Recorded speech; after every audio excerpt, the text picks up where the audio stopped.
Taehyung's POV. I was tasting and swallowing Lisa's sweet lips. I was striving to be more passionate and more sensual for her to respond to my kisses. I was waiting 2 years for these to happen. I don't know what drove me. I hate her. But at the same time, I was longing and yearning to taste her lips again. Her lips were warm and tasted like before, heaven. It was very soft like marshmallow and sweet like cotton candy. I felt like I am a teenager having my first kiss. I was very gentle, soft and tender, and my heart never stopped pounding fast. Her scent was mild and so addictive. My kisses begged for response, but she remained impassive. I was waiting for her for over an hour in front of her apartment's gate, and it is like waiting forever. I don't even understand what pushed me to wait for her that long. I felt disappointed of myself. I felt more disappointed when I learned that Jackson took her home. I was anticipating that she will took a cab since she don't have a car. And seeing them kissing each other inside Jackson's car made me restless. I was watching them from the rear side mirror of my car. I was staring at them, holding my temper, clenching my fists.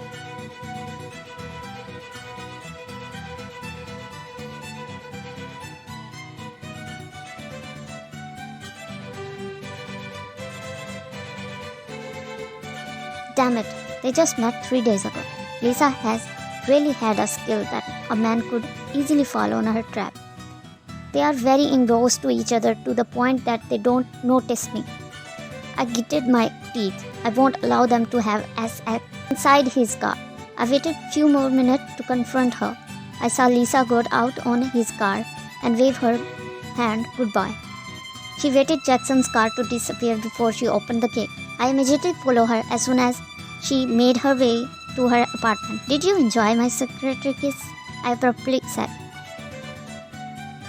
I saw her jolted and dropped her keys. She turned to look at me, but she just ignored like I wasn't there. Then she reached her key and continued opening the door. My temper rose up. No woman dared to ignore me. You never changed, Manoban. You are the same flirt, status seeker, and a cheap whore. I said it calm manner, but I made sure to put danger on my tone. The picture of her and Jackson kissing each other makes my blood boil and livid. I felt like I was going to explode anytime. But I felt that moment was similar on what I felt when I saw her and Jaehoon kissing in the parking lot. I can't believe that you are here in front of my apartment in this VR just to insult me, Mr. Taehyung, she said, raising her brows. I was expecting her to keep quiet, look at me with fears on her eyes, just like the old time. But that moment, there was no signal indicating of fear on her face. I was wrong. She changed in some other way, but still it doesn't please me. I gave her an irritating smile.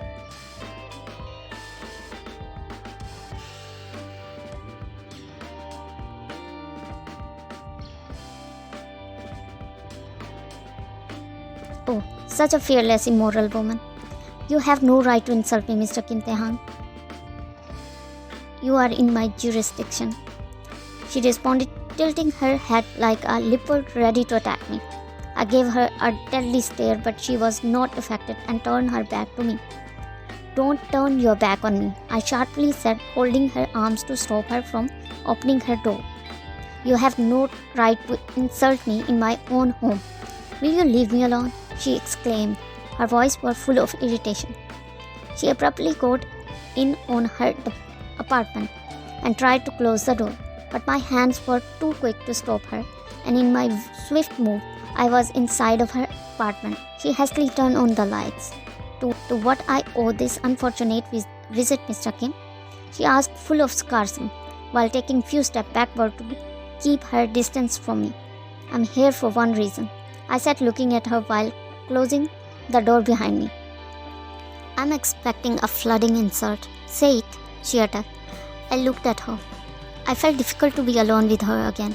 Her eyes were still the same that haunt me in my sleeps. Innocent and mysterious. Her parted lips were no longer red. It turned to pale pink, which I found more attractive. Then I remembered the punishing kiss that I gave her 2 years ago. Curiosity hits me if her lips taste the same. I don't like entertaining visitor right now, sir. Can you tell me what do you want? so you could go home and I can rest? Her voice brought my mind into the present. Shit, what's happening to me? I shouldn't feel this way towards her. I want you to stop working in my company, I said. I convinced myself that was the main reason why I drove to her apartment.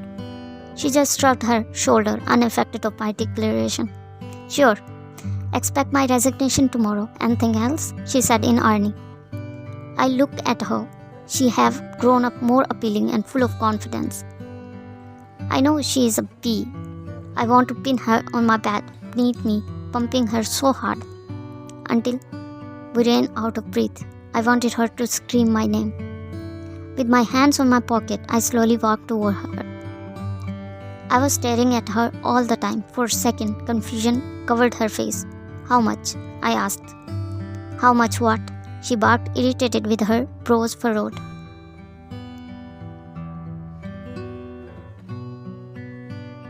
How much you are asking for one night stand? I asked roughly, with my eyes still not leaving on her face. I saw her face go red for a couple of minutes, but she composed herself quickly. She managed to smile, a smile that shows her divided chin. I'm a status seeker, so I'm asking for $100,000. Can you recommend someone that can afford me for one night stand? She declared. I will recommend myself, I answered confidently. Why would I recommend somebody else when I can recommend myself? Damn. You could pick somebody who are prim and virtuous, that high moral kind of woman. You don't deserve me, low and cheap. Sarcasm prevails on her tone. I know she is just playing hard to get, wanting me to name for a higher price, and I didn't expect myself to play her game. I am even willing to pay you $1 million, I said while grabbing her waist with my hand, pressing myself to her. I felt the heat of her skin under her clothes in my bare hands. I was very eager to see her body. Are you sure you are willing to pay me $1 million? She sarcastically asked, cutting my wild thought. She sounded like winning a mega jackpot in lottery. You can have it tomorrow. I can't believe myself paying a woman for a one-night stand. I always had them for nothing, and they even begged me for that.